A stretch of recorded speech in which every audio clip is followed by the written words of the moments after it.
For those who may not know me, I'm Ann Jones. I'm the principal of Oak Middle School. I have the distinct pleasure of introducing our speakers tonight. Before I do, I'd like to thank a couple of very key groups who have worked to bring this program to us. First of all, thank you to the Oak and Sherwood Middle Schools PTO and the Shrewsbury High School Parent Forum. We are grateful to have such active PTO who works hard to raise funds for us and allows us to present programs such as these to our school community. Definitely without their help, these kinds of events would not be possible. Also, I'd like to thank the Middle School Council.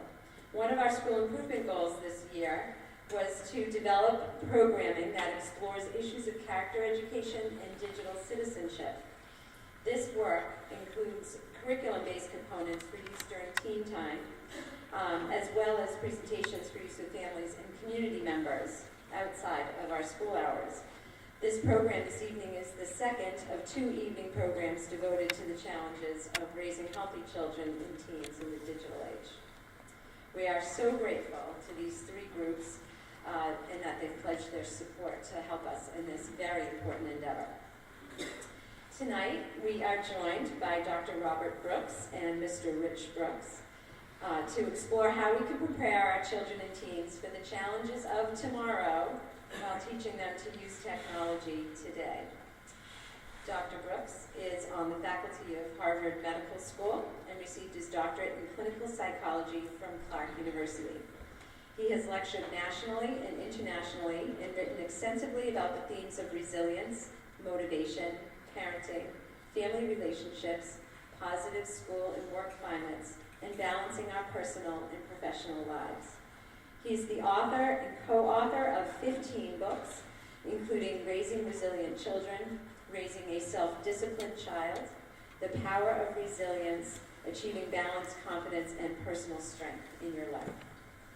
Mr. Rich Brooks, his son, by the way, is founder and president of Flight New Media.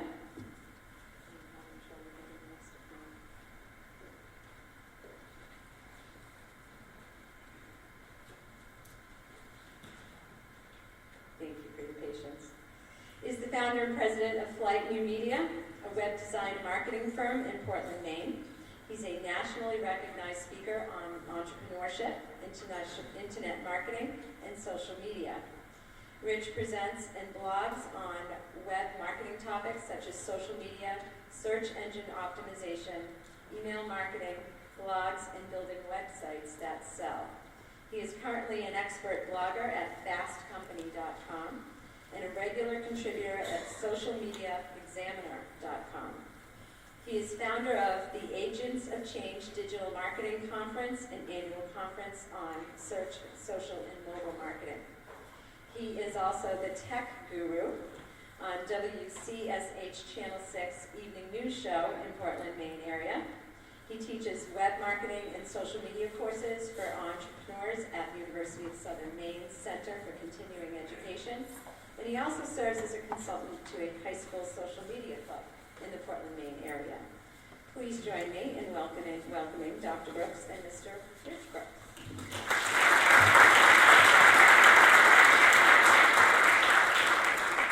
Fathers go first. First of all, before you sit down, Ann, you have just been a delight to work with, so thank you so much. It's always great when you work with someone who is so considerate and so lovely to work with. And I want to tell you how this came about a little. First of all, this is the first workshop I'm really doing with my son. And so, of course, I'm a little anxious because when he's not here, I like to tell stories about him. But he's here. And he's writing a book called Daddy Dear, so I really have to be very, very careful about that. But when Ann contacted me, I speak quite a bit about raising resilient children, and when Ann raised the question of, but in the digital world, I said, well, I have a son who not only has children your children's age, but has really worked, as you'll hear, to help set up a social media club at a high school, and is probably much more knowledgeable about the issue of the digital world than I am. So we decided, how are we going to break this up or divide this particular program? And so what I would like to do first for about 35 minutes is to just share with you some thoughts I have about what helps kids to be more resilient or to bounce back. And what I mean by resilient is, years ago I just became very, very fascinated by a certain question.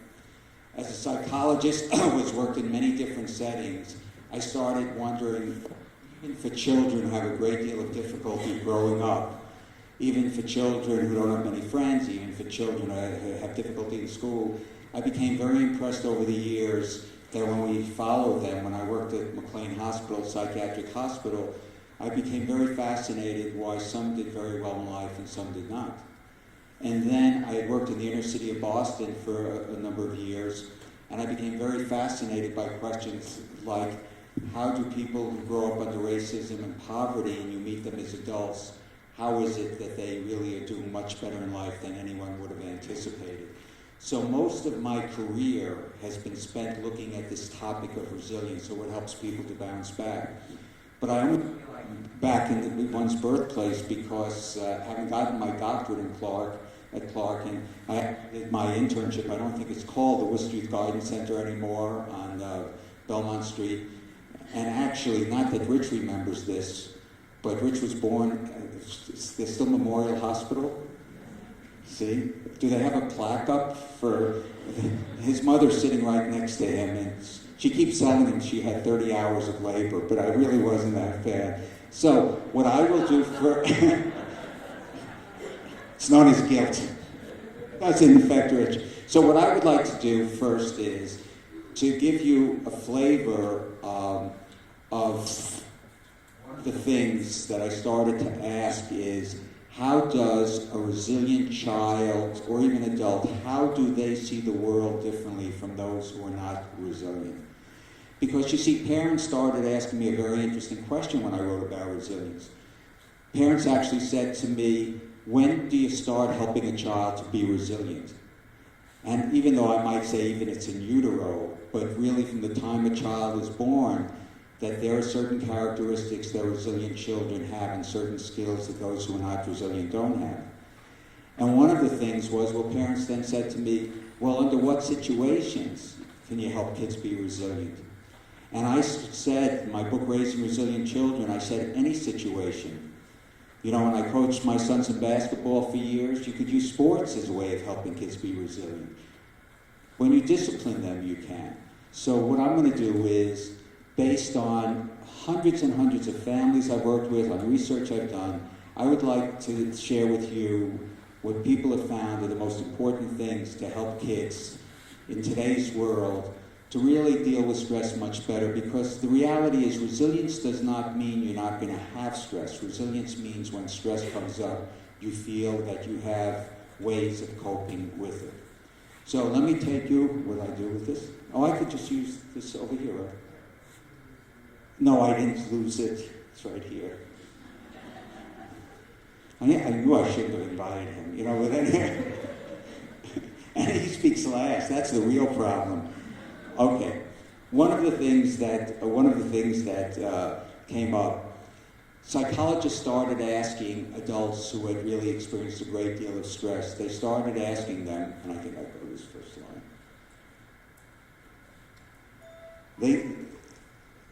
Are each of these, by the way, Rich, did you put them on a different page? Oh, I didn't realize it was on a different page. Okay.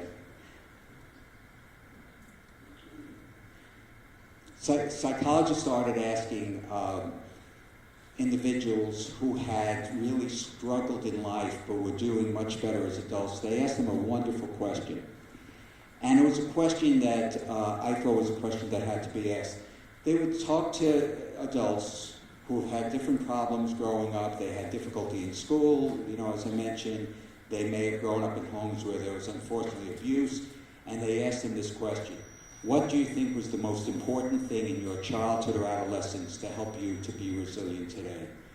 They were really curious, what does a person feel helped them to be resilient? Well, in every study that was ever done, bar none, the first answer was always the same. And at first it sounded almost like it was too simple, but in a very spiritual way, it's why we're all here.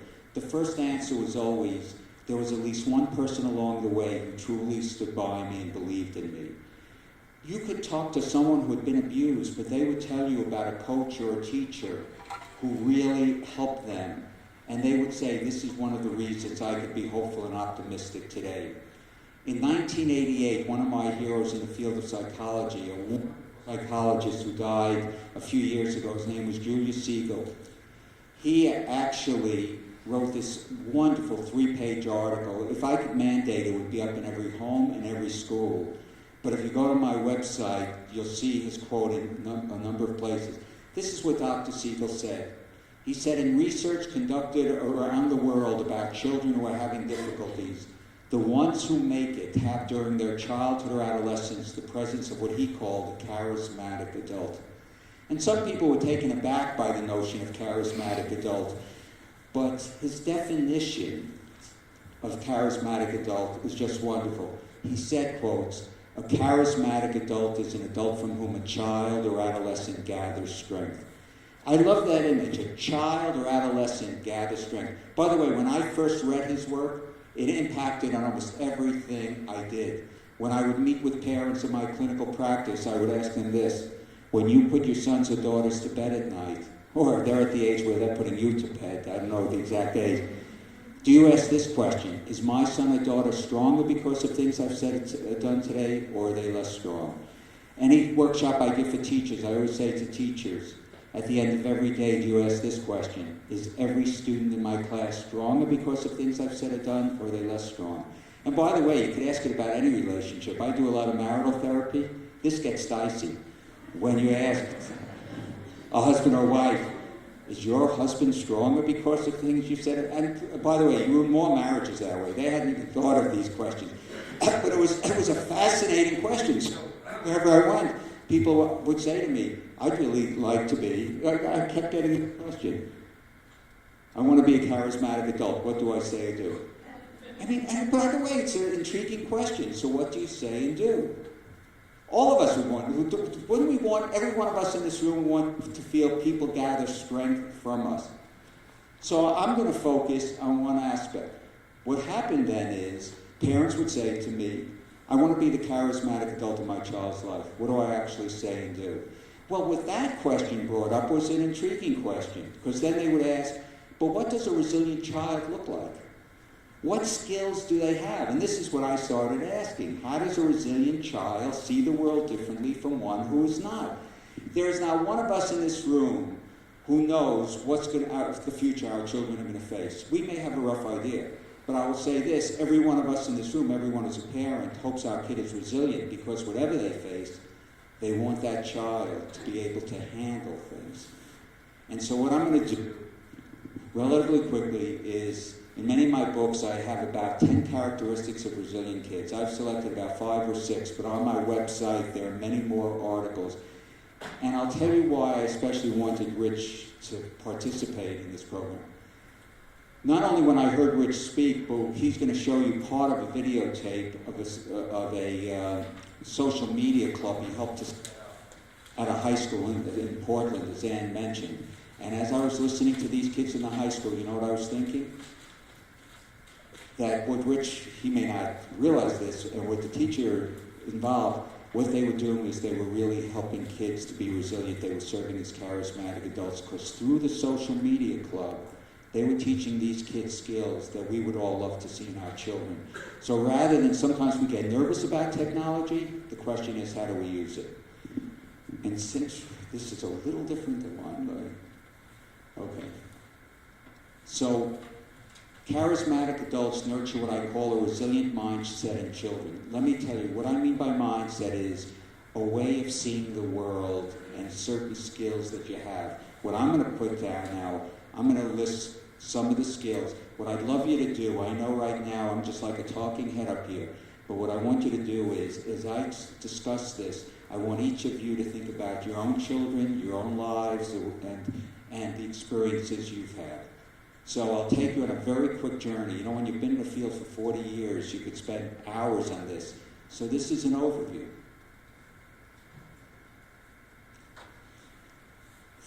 I'd always love to put this first, to accept children and teens for who they are, not what we want them to be, and strive to identify and reinforce each youngster's islands of competence. I want to tell you, one of the things that keeps a lot of kids from being resilient is this.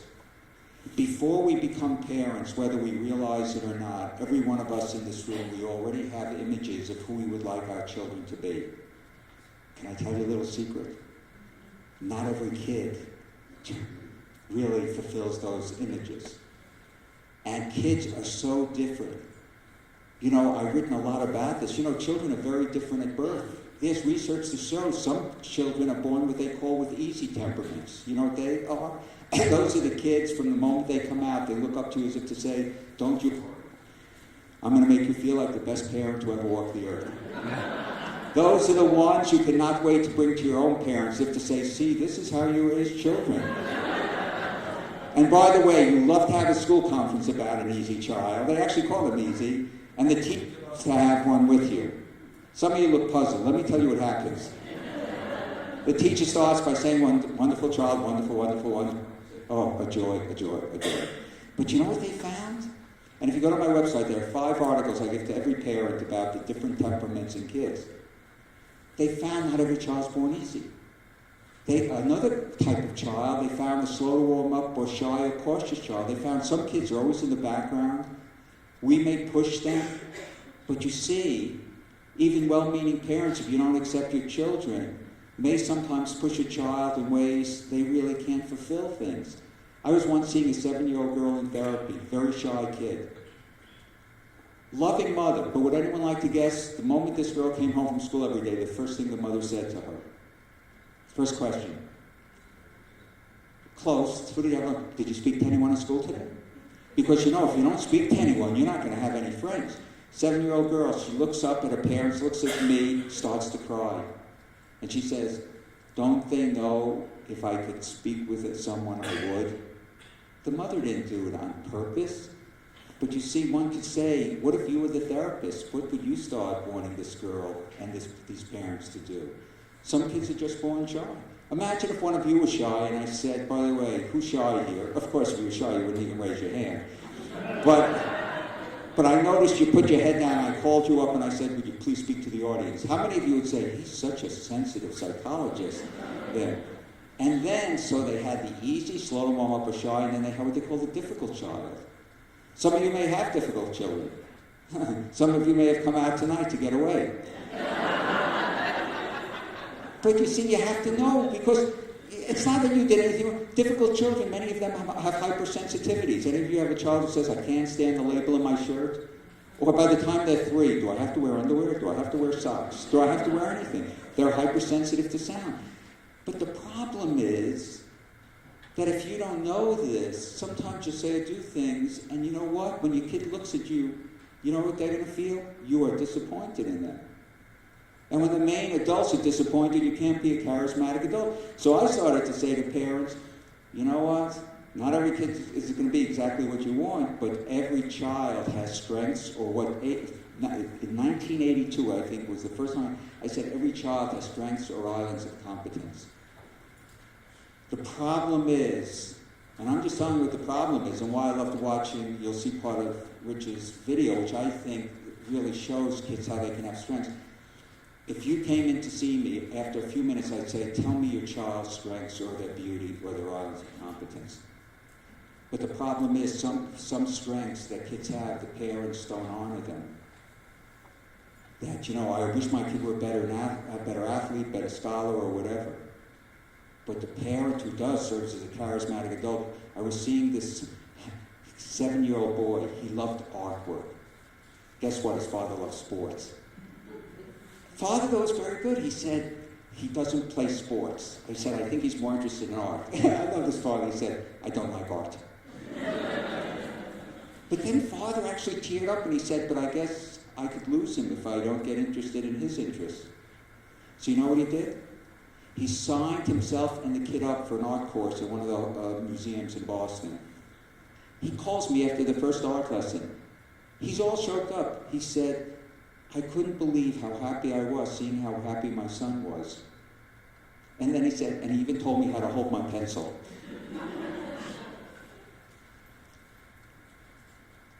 we have to be able to appreciate our kids' strengths, because not every kid is going to be the greatest athlete, the greatest scholar, the greatest this. And kids know when you've disappointed them. So one of the things is, always accept kids for who they are, not what you want them to be. It's easy to say until you have children, isn't it? Zooming ahead, because I want Rich to live. This is critical. I'm going to ask you a question. How many of you in this room, I'll raise my hand first, ever faced a problem where your first thought when you faced a problem was, I have absolutely no idea how to go about solving it? Okay. Three did not raise their hand. What are you taking? I mean, I really would like to know here.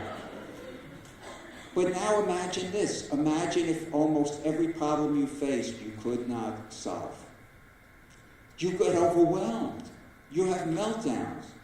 So I'm going to mention a couple of people in passing. One is a dear friend of mine. Her name is Myrna Shore, S-H-U-R-E. Myrna is one of the world's experts on helping children to solve problems. She has handbooks for children, for adults, for teachers, and for parents. Myrna has found, even kids as young as 4 or 5, if there's a problem, one of the biggest mistakes we make as parents is we often come in and quickly solve the problem rather than enlisting their help. If you read the dialogues, I've actually had people say, when they've read Myrna's book, she wrote a book called Raising a Thinking Child. Then she wrote a book called Raising a Thinking Preteen.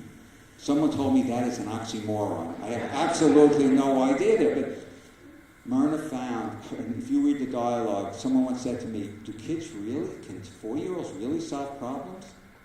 I said, yeah, we just don't give them an opportunity. So what I started saying, even at a young age, what choices do you give children? See, another one of my topics, I write about personal control. I know I'm going to throw out a lot of books here, but one of my favorite books is the book called Drive, which I know is one of Rich's favorite books, by Daniel Pink. And what is it really that helps people to feel motivated? Personal control is this. If you were to say to me, what do you think is one of the most basic things in being resilient? This is what I mean by personal control, and I hope you'll never forget what I'm going to say now. Resilient people really focus on what they have control over. Some of the biggest unhappiness in the world is when people try to change things they have no control over. And it's really a lot of unhappiness. Any of you have read Stephen Covey's wonderful book, 7 Habits of Highly Effective People? In that book he says that. We all have circles of concern. Effective people focus on their circles of influence. So what do I say? From an early age, we have to give kids choices. We have to help them to understand that there are choices in life. If we're too authoritarian, which I'm going to get to in a couple of minutes, it's hard for kids to be resilient. I'm going to give you just even one study that was done in a school, since we're in a school. One of my favorite psychologists is psychologist Edward Deci, D-E-C-I. He started raising an interesting question. Can kids learn to problem solve, and will they be more motivated if you give them choices? So he goes into high school. He gives one group in the high school a choice. They could do homework A or B. They were almost exactly the same, but he says it's your choice what homework to do. The other group, he doesn't give homework. He doesn't give a choice. I'm reading this and I'm saying I believe in this, but I don't know if it's really going to work. This was astounding, and there's an article on my website on that. The high school group of kids who were given a choice of A or B, they did more work, they did it more effectively, and guess what? They judged the teachers to be more concerned about their learning because they gave them a choice. These are astounding. I mean, I have a number of articles on this. So when Rich shows what he's going to show, think about how do you give kids choices around social media? How do you build up a social media club? It's hard to be resilient if you don't feel a sense of ownership. And I have a number of articles, I know I'm throwing this out quickly, on my website about what I call motivating environments. How do you create environments where kids are motivated to learn and do things? The third is to help children deal with mistakes. Part of me didn't even want to put this up, but I always do. It is impossible to be resilient if you worry about making mistakes all the time. The very notion of resilience is this. Resilient children and adults are those who feel that, yes, I can take risks, I may make mistakes, but mistakes are experiences from which to learn rather than feel defeated. You know what a resilient kid is? You see it all the time. A kid strikes out in a Little League game. A kid falls down during a dance. A kid fails a test. They don't jump up with glee and say, don't worry, this is a teachable moment. They did. But you know what they basically feel their mindset is? They're adults who will help me. They're a charismatic... Oh, is that... It's cutting out? Yeah, I heard that too, but I thought I was hallucinating. Okay. Thank you for confirming that I was not in. Some of you may have a child I'm going to describe now. There are... No, you do that so nicely. I would have tripped or whatever. There are some kids, and then I want to talk to you about with mistakes. There are some kids, if any of you has a child like this, you know how painful it is, who they feel almost every mistake is like a rock around their neck, which weighs them down more and more and more, and soon they are sinking in quicksand. Think of it, how painful it is. If you keep making mistakes and you feel you can't learn from mistakes, and what everyone wants to do is you eventually want to avoid humiliation. And so I don't know if you'll agree with me, I know some kids who would rather be bullies than look stupid. I know some kids who would rather not try things at all than look stupid. No one wants to look dumb. No one wants to be humiliated. So one of the questions I'm always asked is, how do you help a child feel more comfortable about making mistakes? So I'm going to quickly ask you two questions, and I want you to think about how your kids would answer. One question I love to ask is this. If I asked your children, when your parents make a mistake, what do they do? What would they say? Your children are exquisite observers of how you handle mistakes. You know what I wish every kid would say? Dr. Brooks, I think they've read your books. When they make a mistake, they say, what can we do differently next time? They're real good problem solvers, just like you said. You want to hear actual quotes I've heard? They scream, they yell. One little girl said, they say words they tell me not to use. But one of my all-time favorites, little boy, I say, when your parents make a mistake, what do they do? Just like this, he looks up and says, what's a double martini? Now this is not a very good... Notice how you react. The kids are looking at you. Second question, how would your kids answer? I say to kids, when you make a mistake, what do your parents say or do? And one boy, I asked that, and before I could almost finish the question, he started to cry. And he said, they say things that hurt me. And then he looks at me and says, should parents ever say things that hurt their kids? I say, well, not really. Sometimes parents don't even realize they're saying it. And I said, what did they say? Well, they said, the other day I made a mistake, and my mother said, you have to use your brains. Why can't you remember what we talked about?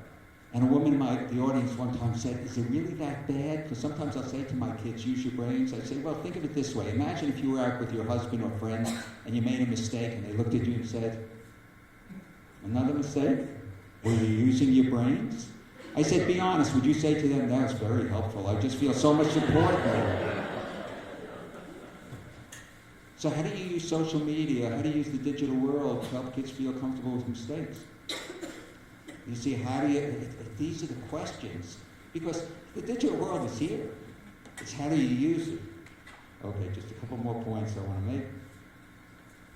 What I'm going to say now is one of the main functions of a charismatic adult is to be a disciplinarian.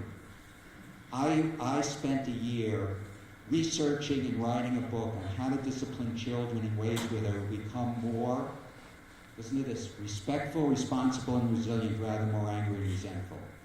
See, discipline stems from the word disciple. It is a teaching process. Discipline should never be used to intimidate or humiliate. I was saying to Ann, there's wonderful research going on at the University of New Hampshire, some of the foremost research, I think, in the country, if not the world, on discipline. And what they found is there were three main styles of discipline parents used, and only one of them would qualify for being a charismatic adult. They found there was a group of parents who they called authoritarian. These were parents who say, do it because I'm your mother or father, very little love, and I will tell you, often corporal punishment, which we're finding is not a very effective technique. If anything, it could be very damaging. So a lot of these kids, these were longitudinal studies, grew up to be very angry, having poorer marriages because they didn't know how to problem solve, and poor work histories. Then on the other extreme was the laissez-faire parent, who was just didn't set limits. I worked at a drug rehab program. I consulted for adolescents for 2 years, and there were parents, well-meaning, loving parents, who would let their kids go to parties, didn't even know if there was an adult there. And their kids got in trouble. And the parents afterwards would say, I don't know why, I just expected my kids on their own would learn discipline. So the third parent is the one I write a lot about. And again, there's an article on my website about these 3 parenting styles. That's the authoritative. It sounds like authoritarian, but it's authoritative. You know what authoritative parents realize? Whenever you discipline a child, you don't want to humiliate them. What you want is for them to develop self-discipline. So even when you're not there, they will start incorporating your values. They found something fascinating at the University of New Hampshire. They asked, what do these parents do even when the kids are young? You know what they found? That even at a young age, without lecturing to a child, they taught the child something very important. Your behaviors lead to certain consequences. You are making choices. So if a kid's 4 years old and they didn't clean up, the parent would say, it's your choice. If you do not put your toys away today, they will not be here for you tomorrow. What the parent was basically saying is, your behavior is leading to certain consequences. These kids grew up to be the most resilient kids. They were very good problem solvers. And by the way, don't we do that as parents? Do you want to take a bath first or do your homework first? You want to do this first or I kill you? But it doesn't really matter. But we do that. But we should learn. I'm going to say this. It is impossible to be resilient if you don't have a comfortable sense of self-discipline. How many of you, don't even raise your hands, how many of you like to be with people who act before they think, or abrasive, impulsive, or whatever? And if any of you did raise your hands, long-term therapy. Because we don't, no. But you want to help your kids, so then we have to ask this. When you watch a Little League coach, does the Little League coach help kids to be more disciplined, or what? When you're talking with your kid, when you're playing a game, there's so many opportunities to help your child develop self-discipline.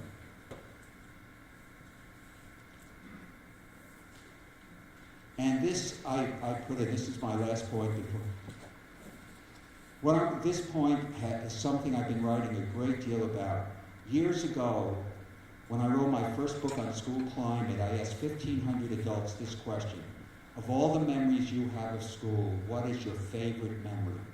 I was very interested what adults remember. Of all the memories you have at school, what is your favorite memory? Something a teacher or school administrator said it did that boosted your dignity and your motivation.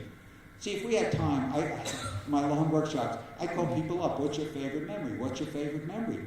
Do you use your own memories to guide what you do today? What I'm going to tell you now, I hope you will never forget. Because I think it's one of the most basic things in being resilient. You know what the number one memory was I forgot? I never expected it. And boy, was it to change my views. The number one memory that people reported was when they were asked to help out. Do you know what I got? I remember when a teacher asked me to pass out the milk and straws. I remember when a teacher asked me to tutor a younger child. And I remember saying, that's the number one memory?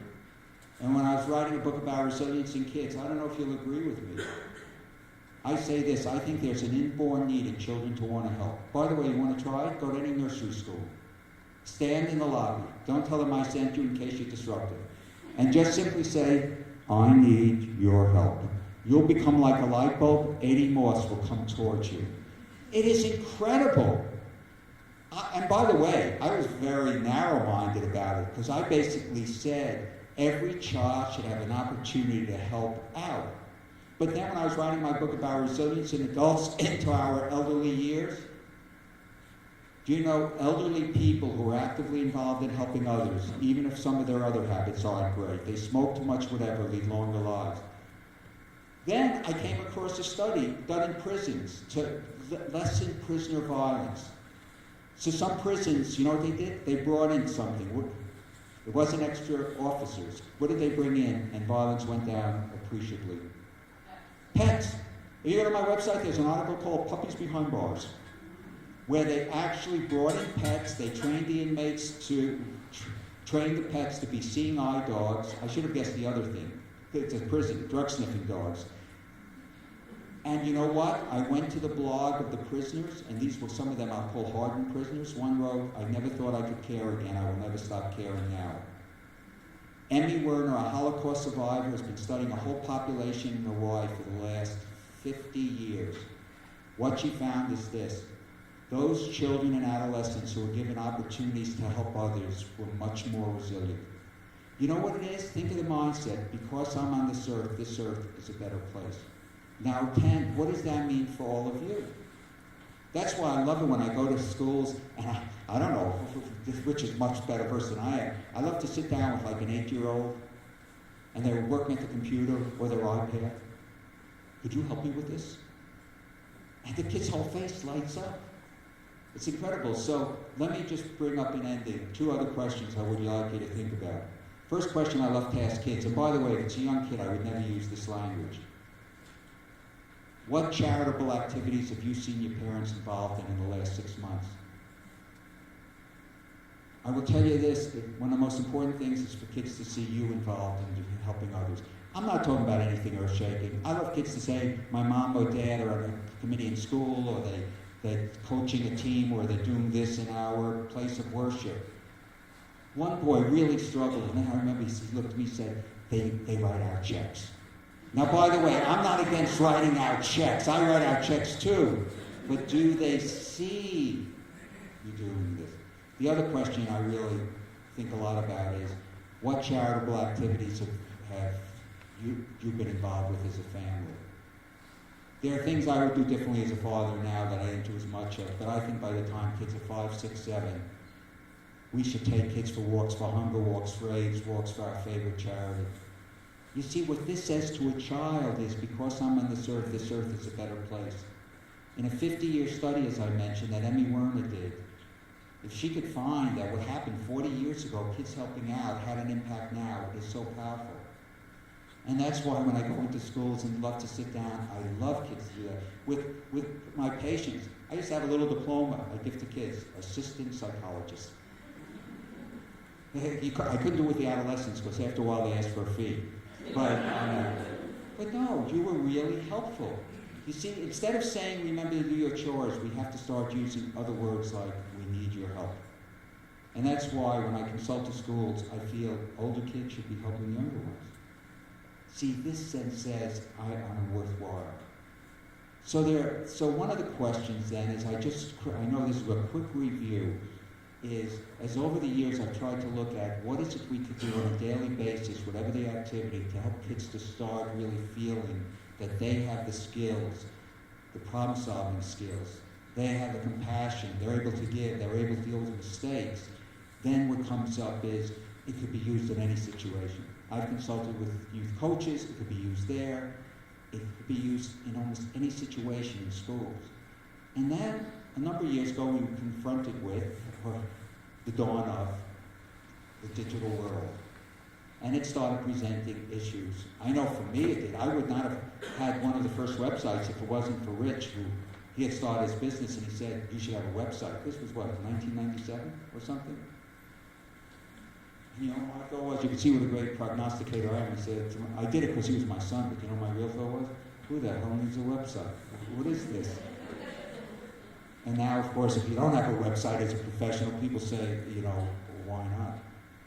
And then I noticed kids, one day I went to a school, this is years ago, and I saw kids with learning disabilities, and they were very excited about learning. Why? Because they were doing things on a computer. And no one was telling them they were wrong. The computer was saying, this is not the correct answer, let's go back. And the kids were motivated to learn. And I said, these are not things we fight. These are things, how do we join them? So to keep these in mind, and then just to let you know that I'm just, I hope I don't embarrass him, I'm just very, very proud of the work Rich does, because I really think he foresaw the power of the digital world and now is applying it in terms of helping kids to deal with it more effectively and helping parents. So and at the end we'll take questions. I'm going to turn it over now to Rich, and you'll see his slides are so much more professional than mine on that. To talk a little about the digital world. And he also has 2 daughters, our lovely granddaughters, who bring up the very issues some of you may have. So here.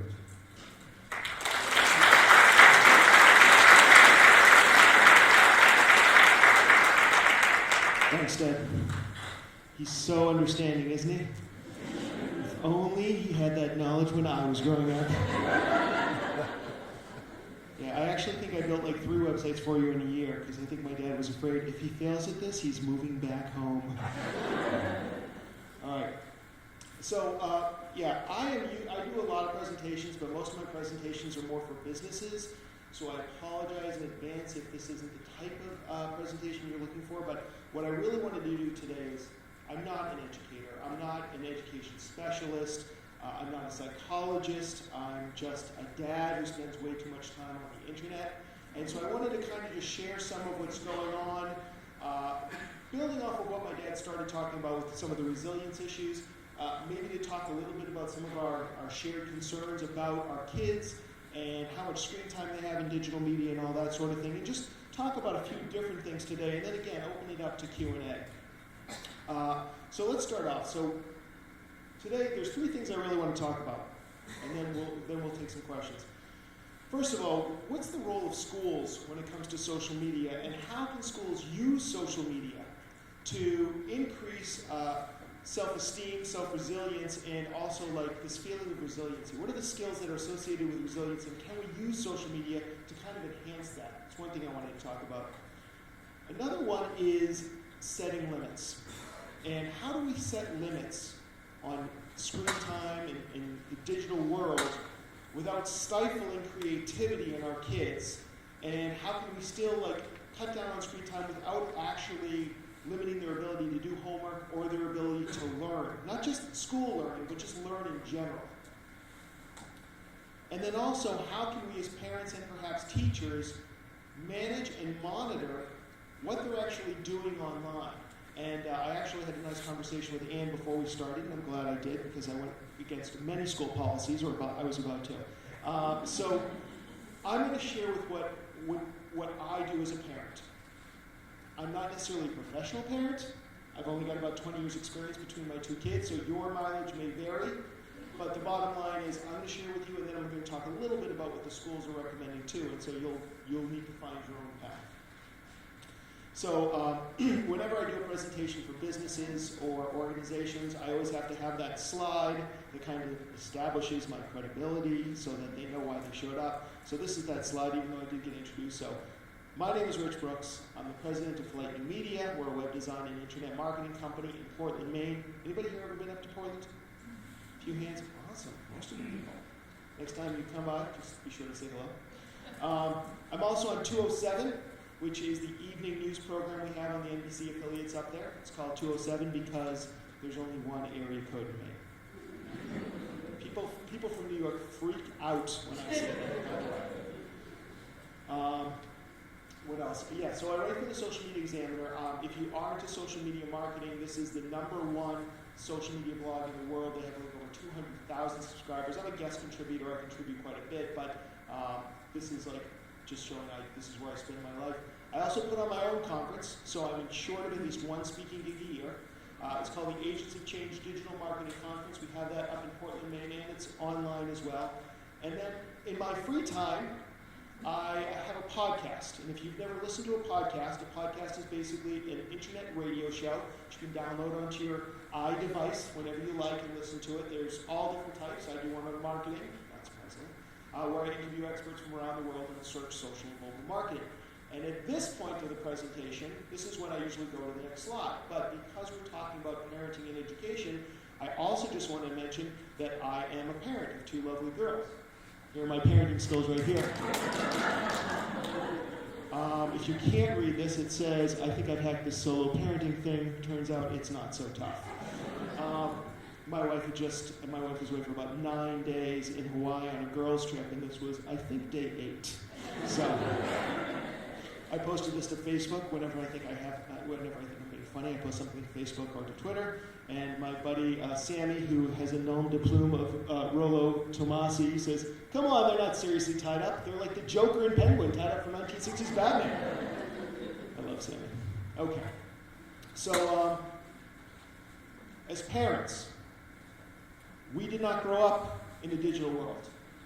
We are digital naives as opposed to digital natives.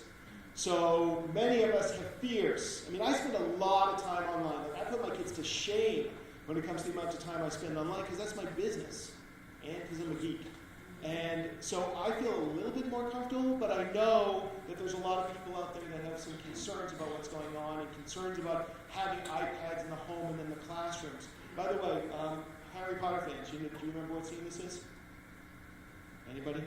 There's a kid in the background. This is the Boggart, when they have to face their fears. So right now, just shout them out. Like, what are your biggest concerns right now when it comes to the digital world and your kids? Too much screen time. That's a good one. Anybody else? Inappropriate content. Excellent. Anybody else? Addiction. There's no such thing. No, I'm just kidding. I'm a gamer, so. By predators, online predators. Any others? Bullying, cyberbullying, definitely a concern. Anything else? Isolating themselves. Those are some great concerns. I'd like to address all of them throughout the course of this presentation. If I forget one during Q&A, please bring it up because I think we should talk about all of those things and more. By the way, just a thought I had on the whole gaming thing, because I definitely like to play games. There have been studies done. My dad was talking about like taking on a little bit of risk and making mistakes and learning from them. There are studies that show that people, it's not whether it's kids or adults, but people who play video games are more likely to take good risks in their lives than people who don't. And that's because when you're playing a video game and you die, what happens? You respawn. There's only like 3 people who actually said respawn in the audience, and later on we'll get online and play some Xbox. But yeah, you get another chance. And when you learn that there's going to be another chance, you're willing to open up yourself to taking more risks and taking more chances. The trick as a parent is to teach your kids what's a good risk and what's a bad risk. It's not always so clear, but that's what we're talking about. So yesterday, as I was preparing for this presentation, as you can tell, I prepare months in advance, I got on Facebook and I asked my Facebook friends, as parents, what are some of your concerns? And a lot of them were the exact same kind of things that I heard from you. So one of the things was cyberbullying. And I love these headlines that I found too, because don't they just make you scared out of your bejesus? Like, here it is, new cyberbullying weapon, mobile phones. Now your kids are not safe anywhere from bullying. They're being bullied even in their pants pockets. Then bus driver among 19, sex predator. Yeah, so I mean, people preying on kids. Although there was recently an article, and my dad shared it with me, in Boston Magazine about how most of the people who are being aggressive sexually online are people that our kids already know. And it's not these weird, creepy older dudes. But not that that's any better, but at least they know them. Then it's like, yeah, too much screen time. My kid is an addict. I should have gotten all my headlines from The Sun, by the way. And then inappropriate web content. You know, and we definitely see that these are legitimate concerns. I mean, I'm not trying to make light of it. My daughter loves to draw. For years she always says, "Daddy, what should I draw?" And then I have to look around the room and be like, "Banana," or whatever it is. So now she just jumps online because she's sick of drawing bananas. And she does an image search. And she starts looking for it. And no matter what image search you look for, there's some inappropriate content somewhere on one of those pages. Like, you're like, "Huh? I didn't even know it was called that." You know, and all of a sudden it comes up. I hope this is an appropriate story to tell, but years ago when I was trying to come up with a name for my company before it was called Flight New Media, I was trying to come up with things that communicated, and I was thinking about going with a biblical theme, and I'm like, God spoke to Moses through the burning bush. So I looked for the domain name. Anyway. They're never going to ask me back. Another one that came up, and I didn't hear anybody mention this, but somehow, the part of me that does love education found this to be most disturbing. A teacher friend of mine first said it, and then somebody else echoed it. The inability of children to be able to tell fact from fiction on the internet. And I have a really good quote for this one. The problem with quotes found on the internet is that they're often not true. said Abraham Lincoln. This was brought home to me this morning as I was making breakfast for my daughter Maya, and I said, she was telling me something. She goes, "Daddy, do you know that there was a time when a chicken got its head cut off and it lived for 2 months?" And I turned to her and I said, "No, it didn't. No, that didn't happen." She goes, "Yes, it did." And I said, "Sweetie, did you read that in the Scholastic newspaper, or did one of your friends tell you about it on the school bus?" And she all of a sudden looked really shamefaced when she said, "I saw it on Instagram." And I explained to her that the only thing that you could prove on Instagram about a chicken getting its head cut off and still living was 15 seconds. Because that's how long a video is on Instagram. After that, it's anybody's guess. But these are concerns, and we have these concerns, and some of them are legitimate and some of them are overblown, and I want to talk about them. But one of the things that I want you to keep in mind is that there's a lot of amazing stuff that our kids can access through digital media, through social media. And I want to talk about what my dad and what Ann had mentioned earlier, which is this social media club that we started at Macaulay High School. Catherine Macaulay High School is a all-girls Catholic high school in Portland, Maine. And a couple of years ago, I got pulled in with my friend Braden to design and develop their website and set up a Facebook page and do a little bit of marketing for them. All went great. We were working through admissions. And then the beginning of this school year, or the end of last school year actually, the admission said, "We're having a little bit of trouble. Like, we've done a great job marketing to the parents." Because, of course, this is a school you have to choose to go to. You know, not everybody chooses to go to a religious school, not everybody chooses to go to Catholic school, and not everybody chooses to go to an all-girls school. So not only that, there was another Catholic school in town that was co-ed, and they were competing heavily for girls to bring them in because it had been an all-boys school. So this was something they realized, we're not getting to the kids, we're not getting to the girls, we need to reach the girls, what do we do? And Rich, we brought you in because you know social media. And I said, well, you know, I know my girls are on Instagram. And so that's certainly something we should use, and you know, maybe we could try some Pinterest or something like that. I know a lot of kids are on Twitter. Let's see, you know, they mentioned that they were doing really good whenever they advertised on the Q, which is like the hit station. So I said we could do some YouTube, like buy little pre-rolls whenever like any girl near here watches a Taylor Swift video, they'll see a commercial for open house. And they loved all these ideas. And then I said, but you know what the thing is I really don't know what the kids are doing these days. Like, that's just not my audience. So why don't we bring in some kids and we'll just do like a little study group and we'll find out what tools they're using. And they love this idea. And I said, to be honest, why don't we just make let's make a social media club. Like we would make a debate team, like we would make a school newspaper. They could put it on their college resumes, and all of a sudden everybody was like, that's absolutely what we're going to do. So the first year, Erica Sanborn, who's the head of admissions, handpicked the students to take over the social media club, and we decided to run it, you know, see how it went with just probably the creme de la creme of the school, the people who she trusted to run it. And one of the things I hadn't recommended but the school decided to do is that they gave the kids the official social media channels of Macaulay High School to run, which is very brave in my opinion. And we talked about giving kids control, and boy, did they give these girls control. They gave them the Twitter accounts. They gave them the Facebook pages. We set up Pinterest. We set up Instagram. And those were our 4 main channels right there. And the girls ran with them. And not everything went perfect. And we learned a lot of lessons along the way about how to make it even better next year.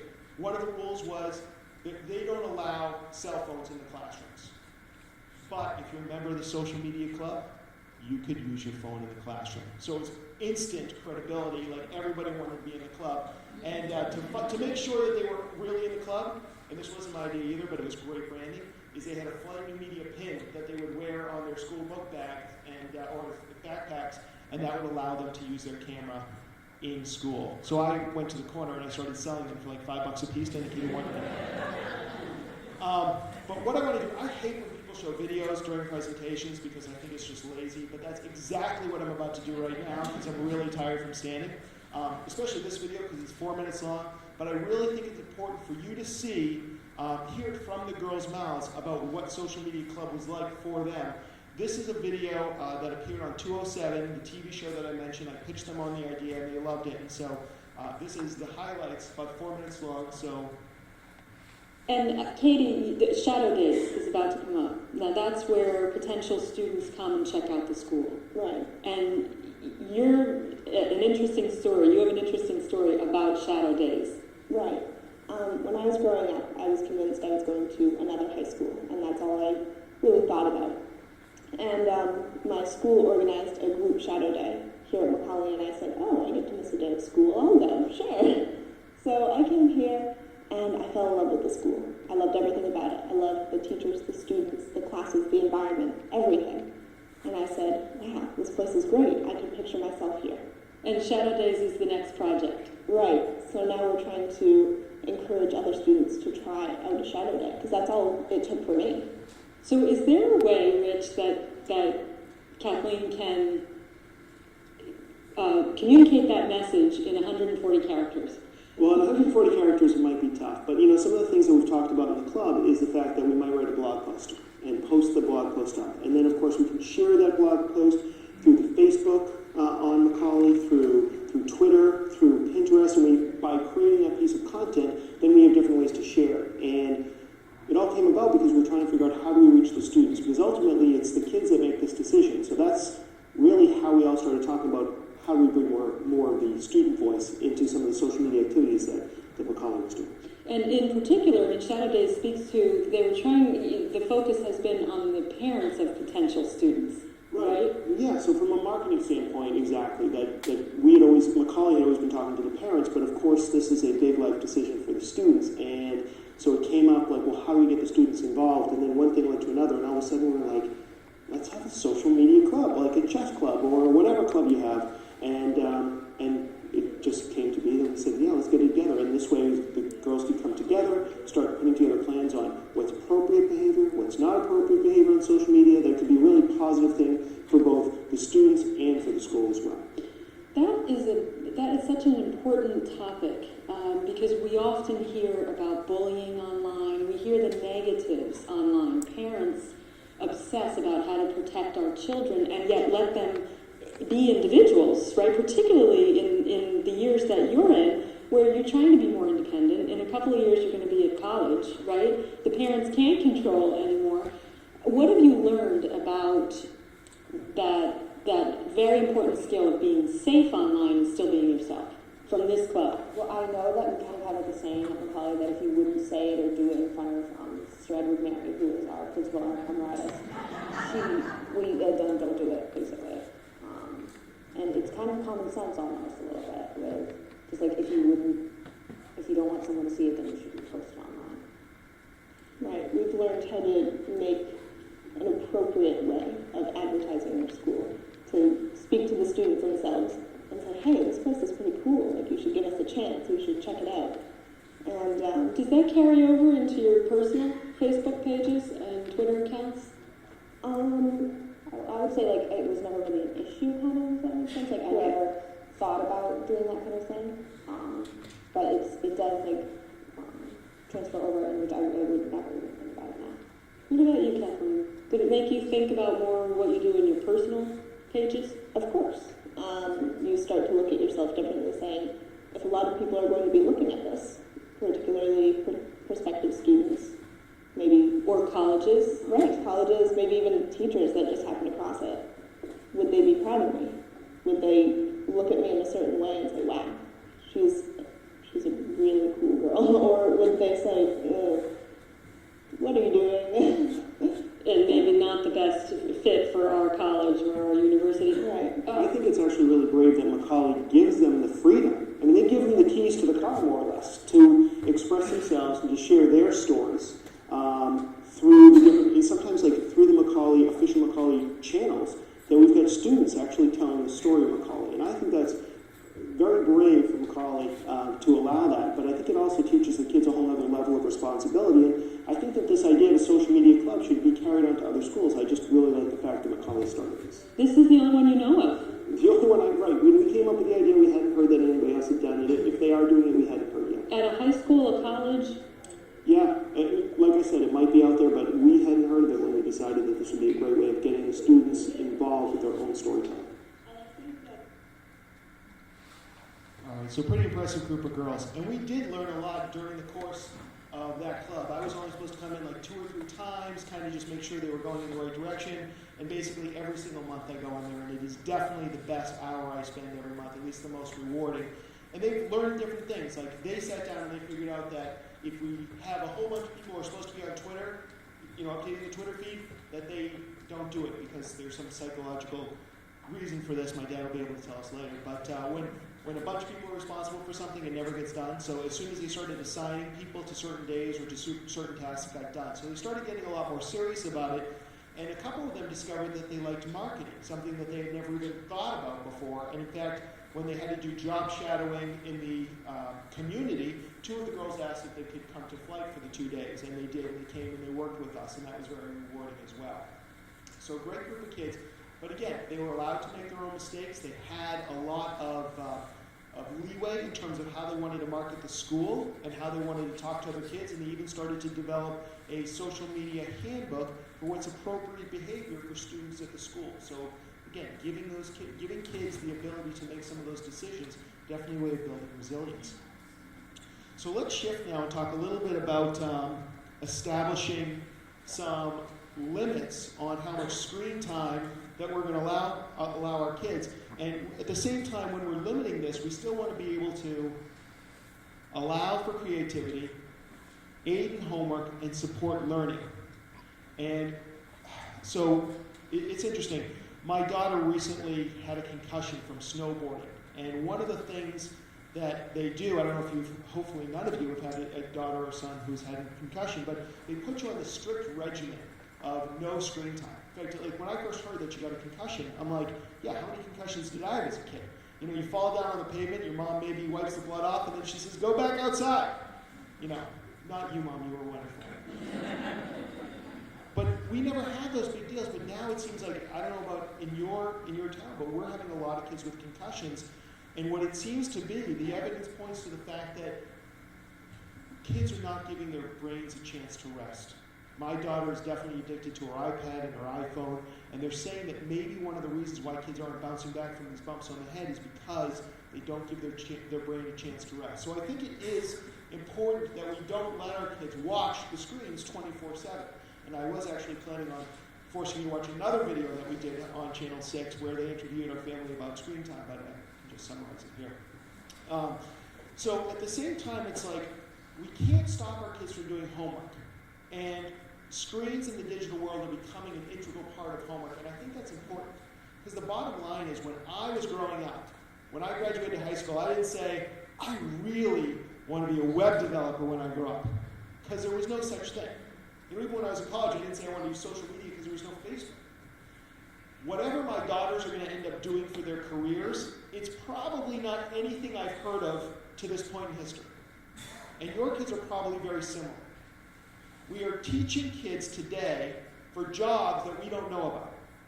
And I think that the best thing that we can do is put our kids in the best possible position to understand tomorrow's technology by letting them play around with today's technology. Now, I may be alone in that, but that's my personal belief. I always am okay with my kids having screen time as long as it's done in a healthy sort of way. So homework is important. I don't know about your kids. My kids seem to invariably forget their homework at school. But luckily, everybody seems to have an iPad or an iPad mini or at least a home computer, so my daughter gets on the phone or uses the Kick app to tell a friend, hey, I forgot the math homework yet again. And what does the friend do? Takes a picture with the iPad and texts it over. Doesn't look all that great, and my daughter prints it up. My daughter, Sophie, my youngest, was actually the one who taught the family how to print wirelessly from the iPad, because I didn't even know that was a feature, and she's like, look what I did. So, again, letting kids figure this stuff out. A lot of them are more naturally attuned to this than we are, and let them succeed in those sort of ways. So we can't stop them from doing homework. I don't count homework time on a screen as time towards screen time. That's my personally. You may be different. Again, I'm not a parenting expert. These are just the rules that I use in my house. And the other thing is that it's very, when we want to limit screen time, when my parents wanted to limit screen time, it was easy. Shut off the TV. Because that was it, right? That was the only screen. And when I got like my 75th home comment slip for not doing my homework, my parents basically said there's no TV for Rich during the weekdays and 2 hours on the weekends. And that was it. Now, of course, then I would ask my brother to open up the door to the TV room, and I would lie down out of my room with my feet still in my room, and I would be able to watch Welcome Back, Kotter vertically, kind of like this, but at least I was able, and then when my brother was angry with me, he closed the door. So, but that was very simple and easy to stop screen time. Now it's not so easy because I don't know all the time when my kids are doing their homework or doing something creative. I mean, one of the things my daughters love to do is they love to film commercials for pretend, they film infomercials for products they've invented. And their friends come over and they make these little commercials. I'm like, that's brilliant. I mean, like, that is really awesome. My dad and I and my brother, when we were growing up, my dad would make these magician movies where I would, like, hold a sheet up and my brother, in front of my brother, and then, like, the camera would stop, my brother would run away, and then we'd pull it back and, oh, magic. My kids are now doing the same thing, except they're doing it all on their phones or their iPads, and they're showing incredible creativity, and I love that. And there's no way I want to stifle that creativity. So that part is awesome. What's not awesome is when I'm working or watching TV or playing out or raking or doing laundry, and I realize that Sophie has disappeared for like 2 hours. And I walk to the bottom of the stairs and I peer up and her door's closed. And I carefully creep up the stairs and I open her door and I want to scream, gotcha! But I want to be a more supportive, charismatic adult, so I don't. I say, what's going on, sweetie? And she's like, ah. And I'm like, are you watching Disney XD again? She's like, sorry, which is like her answer for everything. I got to talk to you about that, by the way. At which point I take the iPad away for 2 or 3 days, because that's how I deal with it. I'm not saying that's the best way. But it's tough, because it's like, my daughter, is she being creative or is she watching Disney XD, which I really think is the fastest way to rot your brain possible of anything on TV is Disney XD, with the exception of Phineas and Ferb. So it's difficult sometimes as parents for us to know this. But the best thing that we can possibly do is just try and be more aware of what our kids are doing by asking them, hey, what's going on the screen? Show me what's going on. And it's more difficult when they're already teenagers, so if you get in that habit when they're younger, it's a little bit more natural. Also, we talked about like how it helps in homework, but also my kids, they use the screen in the digital world to learn about things that they don't necessarily teach in school or in the classes. Like, for example, my daughter loves to draw, my older daughter Maya loves to draw manga, which is the Japanese style of art. That's her thing right now. So what does she do? She goes to YouTube and she just watches the how to draw manga videos and then just draws it. And I'm like, that's brilliant. Because I looked at the course, it's like $400 and you're getting it for free. So that's fantastic. I don't want to stop that. Or how many of you have kids who like Minecraft or liked Minecraft in the last year, because it seems like it's 5 minutes ago right now. But my daughter must have logged like 100 hours of watching how-to Minecraft videos, so she can kind of build up better worlds. And they went to a birthday party once, I love this, a sleepover, and all the girls, there were like 8 girls there, they all had a screen, they all got in the same world. They built a castle, they built a bedroom in the castle, they built 8 beds, and they had a sleepover in Minecraft during their sleepover. And I said, how meta? And my daughter's like, what does that mean? I'm like, never mind. Almost every other app my daughter's downloaded, and almost all the free apps are what I call creation apps. Some of them are called maker apps, but they're all about making and creating. I don't want to stop that. I have concerns, I have worries about how much time they're spending online, but this may be the future, or at least the next step in whatever the future will be, and I want my girls to be well-versed in whatever's coming next so they can do a better job with their kids than I did with mine. All right, I want to kind of wrap up with some practical tips. How are we doing on time? All right, on practical tips, some things that I use. Now, one of the things that I heard from Ann is one of the things that schools are saying is that these are your iPads, except if they're leased, but pretty much they're still under your name. These are your iPads, and you can look on your kids' iPads. So that is the official school policy. I'm not going to go against that policy. One thing I will say is that I do a lot of consulting with businesses who are just getting into social media about setting up their Facebook page or trying to get more followers on Twitter or building a YouTube presence or whatever it may be. And the first thing they say to me is, Rich, we need to control the conversation. And I say, there's no such thing. You cannot control the conversation. You might be able to manage the conversation. You might be able to direct the conversation, but you cannot control it. And I would sadly argue the same is probably true with your children and the digital world. You are probably not going to be able to control that experience for them, but by being that charismatic adult, you may be able to direct it, to manage it, and to give your kids the tools so they will be able to successfully navigate it on their own. And to channel Princess Leia, I just think that the more you try and squeeze and control, the more your children slip from your fingers. So you really need to be careful. You know, if you come down as the authoritarian figure, they're going to say, yes, Mom, yes, Dad, but then as soon as your back is turned or when they're over at their friend's house, that's when they're going to get into trouble because there's screens everywhere. So if we don't teach them how to use screens the right way, they're still going to find the screens. The other thing is, I recommend putting screens in public places. This is my house. No, it's not usually that neat. I set up this Photoshop. But we have our main computer in our kitchen, which is where we all hang out. That way, I can see what they're doing, whether they're using the screen well or whether they're using it poorly. The only downside that I can see of this is I've listened to the soundtrack from Frozen 4,000 times. Amazingly, I still don't know any of the lyrics, I think. One of the questions I often get from parents, because you know, if you're a doctor and you go to a party and somebody finds out you're a doctor, they immediately start showing you their rash and asking if it's dangerous. Well, the same kind of happens with me, where people, as soon as they hear I'm technology, they have all these technology questions. And one of the questions I often get is, should I put spyware on my computers or my kids' screens and that sort of stuff? I can only tell you what I would do, not what you should do. But I would not put spyware on my kids' computers, nor would I put it on my employees' computers. Spyware is the nuclear weapon, and I'm not ready to go nuclear with my kids. You may have different kids. Your kids may be more at risk. If I thought my kids were in immediate danger, I would probably change my tune. So I'm not suggesting that what's right for me is what's right for you. I'm just suggesting that spyware destroys trust before it does anything else. If you tell your kids that you're using the spyware, maybe that's okay, but more likely you're not going to. They're going to find out, and that's going to destroy the trust between you. Again, your mileage may vary. And also, another question I get from parents is, should I snoop?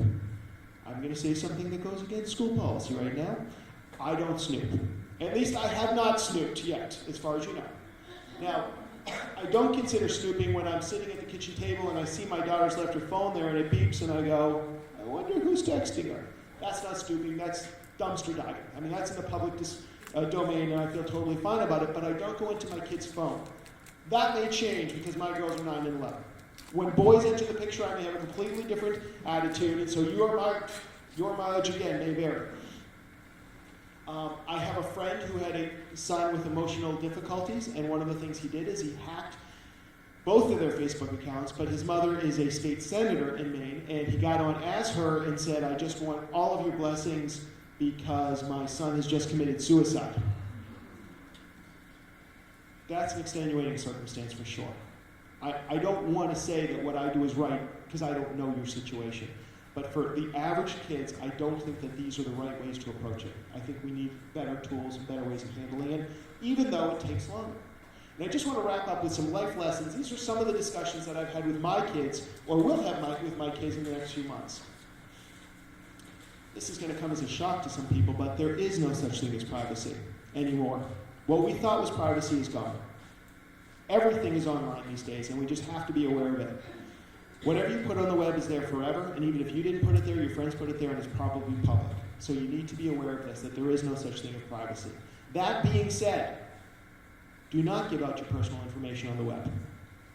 Don't be sharing where you live, your phone numbers, any sort of information where you go to school with people that you don't know in real life.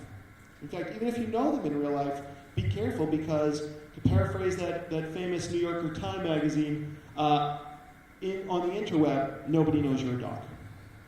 So in other words, just because she says she's a 12-year-old girl does not mean she's a 12-year-old girl.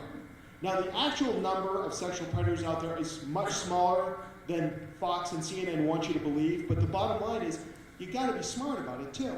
You got to be aware if you don't know somebody, you don't know if they're that creepy old man. And if anyone ever wants to meet you, by the way, it's IRL is in real life. You got to know these things, people. If anyone ever wants to meet you IRL, you come to talk to me immediately. And then we'll meet him and we're going to bring the police, because that's just never okay.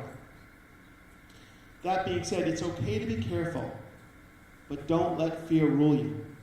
Just the other day, I was having a conversation with Maya, and she said that she's in a computer class and they spent an entire day talking about internet safety, and the woman who's in charge of the class said, if you're on Instagram, people can find you through Google and find all your followers, and then they'll know who you are. And my daughter changed her username because of that. Excuse me.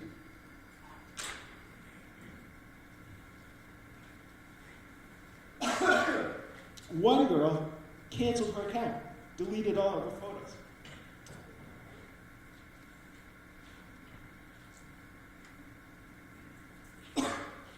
I think that's a real shame. That girl may have had something amazing to share with us all, but she deleted it out of fear. I don't think we should live through fear. I'm not getting choked up here, I'm just talking.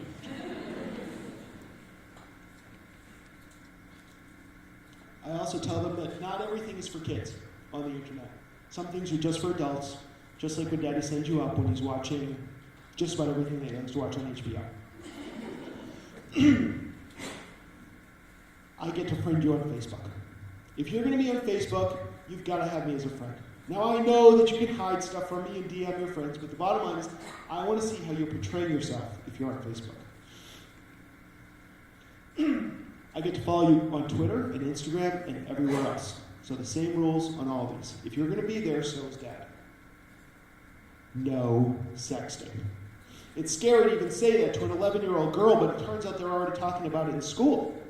And then we were just talking about the fact that some police officers were in here the other day saying that basically if you have boys and a girl sexts them and the girl's underage, they now have child pornography on their phone. You've got to be aware of it. That's actually a very scary thought. And the kid who sends it is also breaking the law.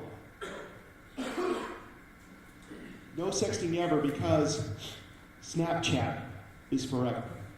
All you need to do is Google girls of Snapchat and you'll realize it is not as secretive as you thought it was.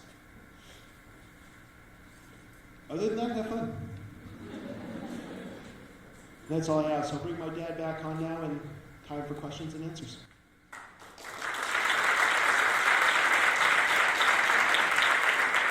Yes. What about access control? That's a good question. There are controls built into all of these different platforms. I don't think that's a problem. I think it depends on the age of your child. So that's certainly something, and you can certainly use, there are Google and Bing for kids as well that kind of limit some of the choices. I think Bing actually has some really good restrictions in terms of what's safe for kids to be searching for as well. I personally don't have a problem with setting up some sort of age restrictions, just like I wouldn't take my kid to an R-rated movie. I'm very low here. Can you talk a little bit about Tumblr?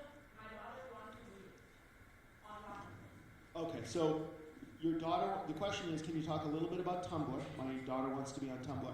For those of you who don't know, Tumblr is basically a blogging platform, which means more or less it's a publishing platform. There is some really amazing stuff on Tumblr. There's some really scary stuff on Tumblr, but that's basically the nature of the web. In fact, I'd say of all these different platforms, maybe Tumblr is most representative of what is capable on the web. If your daughter wants to be on Tumblr, I think that's fine. It's a publishing platform. I think we should give kids a voice. I would definitely get to know what her domain name is. So I think I have a Tumblr account. It's not one I use much, so it's like therichbrooks.tumblr.com. So you'd want to know what her address is. And you'd also want to check out her Tumblr account.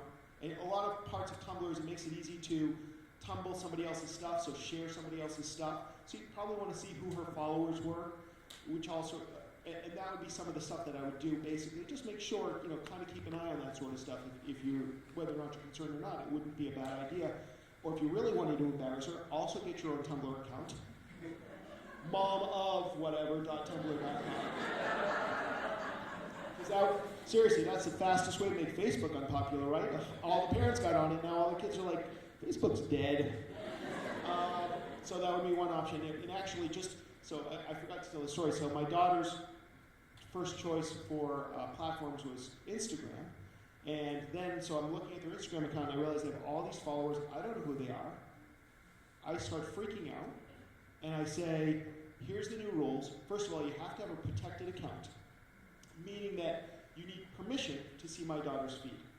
And once you do get permission, I said you can only give permission to people you know in real life, not a friend of a friend, but literally they've got to be somebody you know in real life, and that's the only people who can follow you back. And then I said, I'm also going to follow you, and I followed all of her followers, which was a great idea, right? Except the next day I woke up and my entire feed were 11-year-old girls taking selfies, making duck faces, and I was the creepy old man. So just be careful what you wish for. Does that answer your question about Tumblr, though? Okay.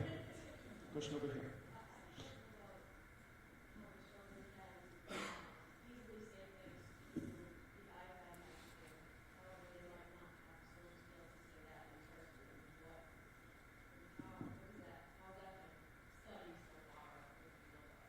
Actually, for some kids, safer, just like when I mentioned, one of the first times I ever really saw kids using a computer was when I went to school. I think I briefly mentioned kids with learning problems, and I was stunned how much more at ease they were learning from the computer. And when I interviewed, these were 6 and 7-year-olds, and they say no one tells us we're wrong, and so they felt much more comfortable that way. There are kids I've worked with in therapy, while this is before all of the digital world, who were more comfortable writing. They're sitting right next to me. It's like families not going out to eat and they're all texting each other. I think they're texting each other. I'm not even sure. Yeah. But some kids just feel more comfortable. By the way, there are adults who also, you have to be careful, but adults who feel more comfortable writing to someone so they can check what they're writing. That's, you got to make sure you don't quickly press the send button. So they feel more comfortable. You know, it's basically what Rich said before. I mean, you really have to know your child. I just want to make a point. A lot of the research on temperament was done by these 2 psychiatrists in New York, a husband and wife team, Chess and Thomas, and the book they wrote was called, I think it's out of print now, but it's called Know Your Child. And what they basically said is what's good for one kid may not be for another. And so you have to know your child, and there may be times where you are going to monitor them more because you're very concerned about what may be going on. Other times, you may not. But my feeling is, if some kids are more comfortable writing as a start, then you know what? I just like to see them get started in whatever will help them to be more comfortable. I know adults who are more comfortable writing notes than actually facing people. That's why I love Chess and Thomas when they said, know your child. Once you know your child, then you're going to have a much better idea of how you might respond to them. And I never knew you leaned over to watch Welcome Back, Kotter. But I probably shouldn't tell you about the time I did donuts in the industrial park then. I don't even want to hear. You know, this is the problem.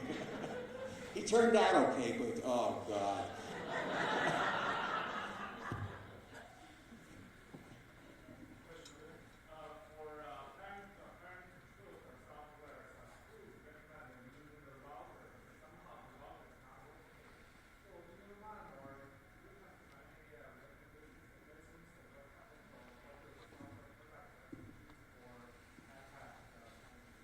The school actually has some recommendations for software, don't you?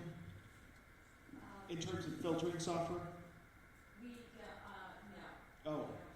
You know what, I don't because I don't use them myself, but you know what I will do is I will do some research for you, and I will get a few names and I'll pass them on to Anne, and then maybe she can send them out. I'm sorry I don't have an answer for you.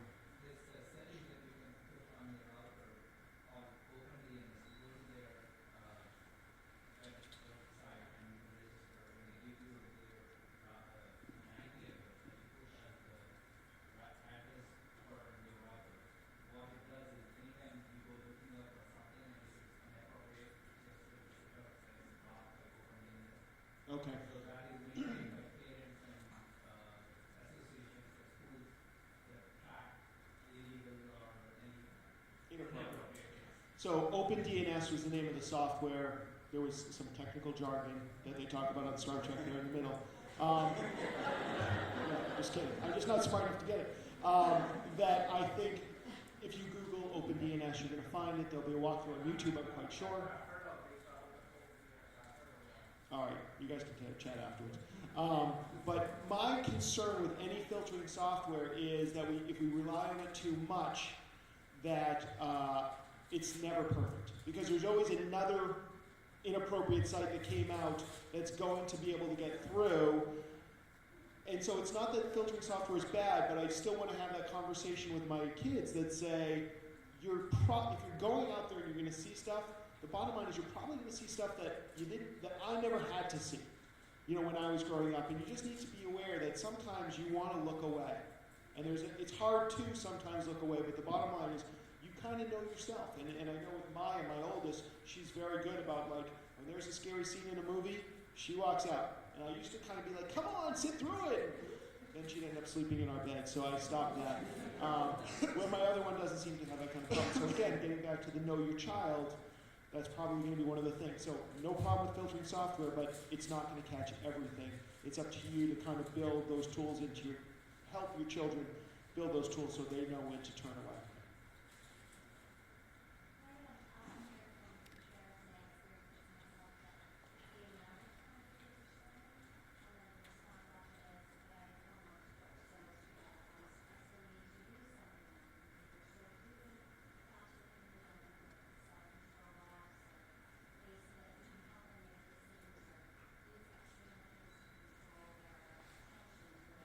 Well, Rich could talk about the apps.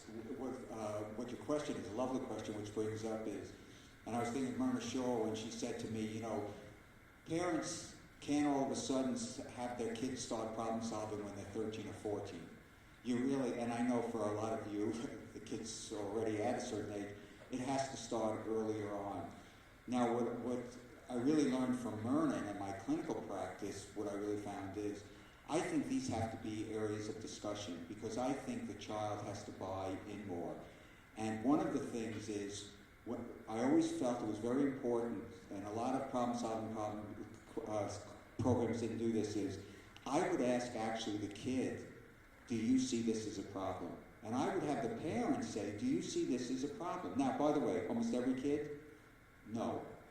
But then you get into a dialogue and you tell them why you think it's a problem. What I learned is most people do not want to change things that they don't see as a problem. I mean, imagine if I said to you, you have a problem, and you don't see it that way. How many of you would say, oh, I'm going to change? You really wouldn't. So I think it's very important to have a dialogue with a child, and there could be apps, but to say, do you see this as a problem? And then as parents, I think we have every right to say, well, this is how we see it as a problem. And the dialogue is critical. What Myrna Shaw found, just to give you one example, was this. She found that there was a group of kids, about 11 years old, who were constantly getting in trouble. This did not have to do with the digital world. And they kept punishing them. And then Myrna Shaw said one of the reasons they keep doing that behavior is they see no sense of ownership. So she ran them through her program, I Can Problem Solve. These were, I think, 11-year-olds. She ran them through the program of teaching them how to think and to articulate what the problem is. I hate to use the word recidivism, but the recidivism went way down. The kids did not repeat the behavior. And what Myrna said is, you involve the kids, you help them see it's a problem, and they're going to be much more willing to then start to change. If you just tell people what to do, then it's much more extrinsic motivation. And what I'm talking about is the ideal. Not every kid, and a lot of kids are not going to buy that, but I'll also say one other thing. Most kids do not want to seem more powerful than their parents. And the reason I bring that up in my book about discipline, I talk about that. Some kids, I think they're more powerful and they can do what they want, and it's not a very comfortable feeling. Talk about apps. In terms of the software, on all the apps, whether you're on an Android or an iDevice or the computer, I don't know all the software names, but all you need to do is just Google them, and there's a number of apps that you can use that will limit the amount of time. Again, my concern with that is they're halfway through a homework project, and all of a sudden the computer shuts down, and there's nothing you can do about it. So what we do in our house, and again, not a parenting expert, but we have one daughter who will always get her homework done. It's never an issue. So she just goes at it, and I never question her, and she gets high honors. The other daughter, she needs a little bit more help. And so when she comes home, we say, all right, let's take a look at the homework. And she's still at the age where the teacher has written out all the homework for the week. And so we make sure we how much time is this going to do? We have a better understanding. When she goes out to her room, she makes a phone call to do homework with her friend. I say, is this really something you need to do on the computer or on the phone, or is this something we can do together? So sometimes it's just about asking the right questions. Does that answer the question? I'm finding that this day and age, a lot of kids are into the multitask. They don't want to go to the younger ones. But they tend to have, all these different accounts open, and they're doing homework, and they're doing all this. My mind is swelling. And you do your homework. Oh, we get our homework done just fine. Is there any recommendation, or is it just the culture of the kids these days that they can do that, or do you think we should pull that back? I personally do not believe that any human being can multitask. This is coming from a self-described multitasker years ago. I've tried to really cut down on it because I realize you don't get anything done. But, again, nobody's actually multitasking. They're just breaking their tasks up, going back and forth and back and forth. And you might ask them, like, how long did you spend on that homework? Wouldn't you rather gotten it done in about 10 minutes? So that might be one approach. Also, I don't let my kids watch TV or do any of these other things until their homework's done. So I'm like, you guys want to watch Psych tonight? Which is like me and my daughter's favorite show to watch, the three of us. Yes, good, go get your homework done, you get a shower, you gotta do this and the other, and all of a sudden they're like, oh, fine. And they do it. So, that's one way that I do it, by holding out that carrot. But I don't believe that we're really multitasking. And I guess part of it would be is, there are certain things you can do. You can listen to radio and drive at the same time. But once you start trying to text your friends and drive, that's when you drive into the side of the road. So certain things you can multitask on, but if you're trying to do homework and watch TV and keep up with American Idol, I think that does start to get destructive. And I guess the final question is not that it should always be about grades, but that's certainly a bellwether. Are they saying they're getting their homework done, but are they getting good grades? It's hard to argue with the results sometimes. But I also tell my kids, it's not about the grades, it's about the learning. Are you really learning anything? Can you explain it to me? Like, what really happened in that book? And that's sometimes where you see that the multitasking is not working. And you may not have No, it's interesting. There's actually some research, I don't know if it's on YouTube, which they showed some high school kids. It had to do with multitasking and how geared with your concentration and your performance. And they actually interviewed kids beforehand who said, I could do this, this, this, and it will not interfere. And guess what? They found it interfered greatly. And I don't know, I've never checked to see if it was on YouTube, but it was very interesting research. Now that really hit home for some of the kids. And they agree with Rich. It's almost impossible to truly, it's really not multitasking, it's breaking things up into things. By the way, we all do this. I'm sitting and I'm really writing an article, and then also, I wonder if I got any emails to tell me how wonderful I am. But we do that, and I've really had to, and I'm not the greatest at this. You know what? You can wait an hour. It's amazing to me, and I'll say one other thing about the whole issue of attention. When Rich and Doug were growing up, a lot of us were too young to remember this, there weren't smartphones. And when parents went to see their kids playing sports, they actually watched their kids playing sports. And really, I talk a lot about magical moments we have with our children. It's really sad, and what your question really prompts in this is how we multitask. So I see now we have a grandson who lives a mile down the road, and there was a game where a kid scored a goal in soccer on his team. This was like when they were 7 or 8, and the kid, who does the kid look towards first? His dad. Now guess what his dad was doing? Texting. See, I think we have to serve as models. I started saying, when we go to our children's events, the phone should be turned off. I wouldn't even put on vibrate, because if it's on vibrate, I know I'm being strict about this. People say, well, I wonder who is calling here. That was great. That was such great timing. Yeah, I love it. Did you do that on purpose? That was great.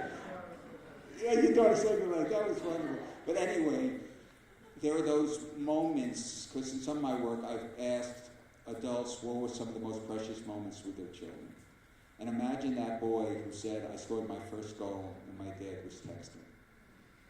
And you can't get that again. So if we also have to serve as models. It's hard to tell our kids not to be doing all this if we're not paying attention to them and we're looking at our email and whatever. It it has to be So if you were videotaping and putting it onto YouTube, then that would be an awesome moment you'd remember forever. That's the flip side. Well, he just lost his inheritance. I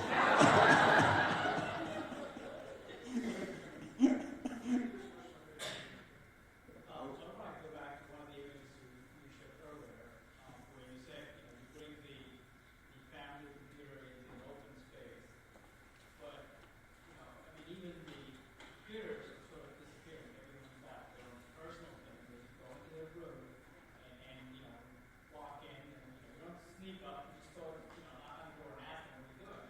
Or, that's just an answer. Right? But, and they're using music, right? The standard answer is, well, I'm just learning music, I'm doing the homework. And I've seen it's not just music, it's video. And people are really watching video. So, you start to full spread, and then the whole right? So you've been to my house. That's what you're saying. I hear what you're saying. Is there a question though in there? Well, how do you handle that? Well, again, just speaking as one parent. And I've had that situation where it's like, I told you no more screen time. I'm not watching. You got Frozen. I'm watching Frozen on the computer. I'm just listening to it while I do my homework. So it's that line. Sometimes I say, you know what, you're not allowed to. There's 0 screen time. This was easier when my daughter had the concussion. The silver lining there, I'm like, all screens are off right now. I've not pulled this trick because I can only use it once. But of course, on the iPhone or the iPad, you can see all the previous apps. So I can just, if I really want to be evil about it, is not delete them, but shut them all off, and then they use it, and then I can be like, here's really what you were doing. And there are apps to do that. I don't want to have that gotcha moment, but I do want to say, you know what, if you're going to do your homework, I feel more comfortable if you did it downstairs, or I'd feel more comfortable. My younger daughter doesn't love to read. She actually likes to read more on the iPad, and because she can make the font bigger, she's got some vision problems. So this is something like, it's one of those kind of questionable areas, but I try and give them a little bit of leeway, but there's sometimes where I'm like, no, you got to go pick up one of those old-fashioned dead tree kind of books right now. And one of the things I'm going to say, as Rich said, there's really no way to totally control things. So when I meet with parents, one of the things I always look at is, look at your child's entire life. You see, I used to say, take a helicopter view, but then it got a negative term, helicopter parent. But what I meant by helicopter view is rise above the situation, not control it. Look at where your child has been, where they're at now, where you hope they go.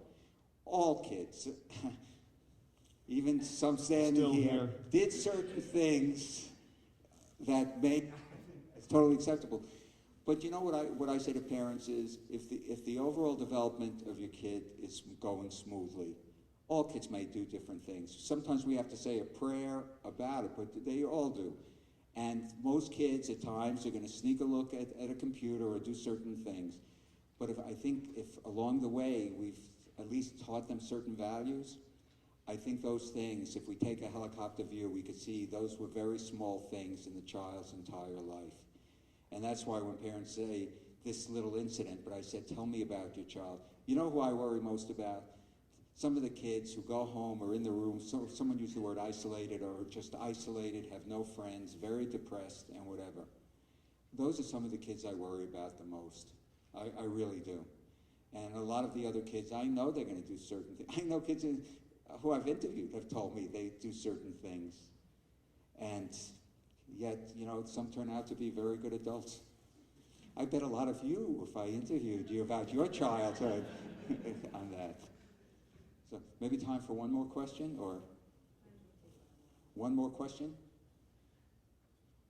Oh, well, wait, your phone went off. Is that you? Okay, we should take 2, since you both raised your hand. Okay, you guys should be quick, yeah. Yeah, the authoritative. Yeah, well, it's in a book I wrote, but if you don't have to buy a book. On the website, there's an article describing the 3 kinds of parenting disciplinary styles.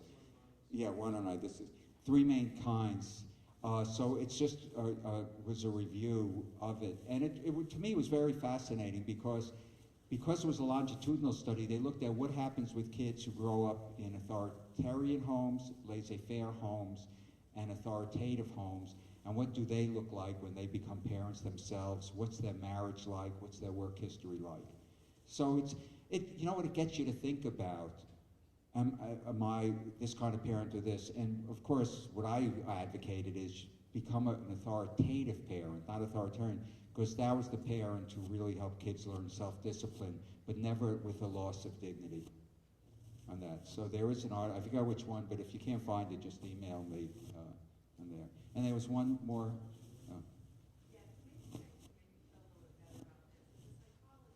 Oh, yeah.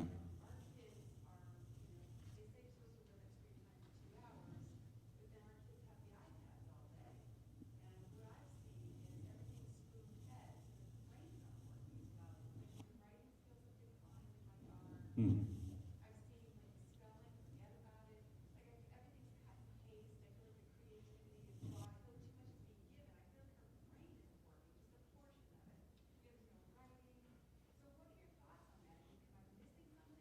No, you're bringing up, and then Rich could answer because he's raising 2 kids right now. You're bringing up some very important issues there. I get very concerned. When I was at McLean Hospital, I was concerned when basically the digital world was coming in, how some people with even PhDs and MDs wrote, or how poor their writing skills were. And that was something I always believe very strongly, that you're writing a report, you know, you're representing someone. But it's not just kids. Can I ask you a personal question?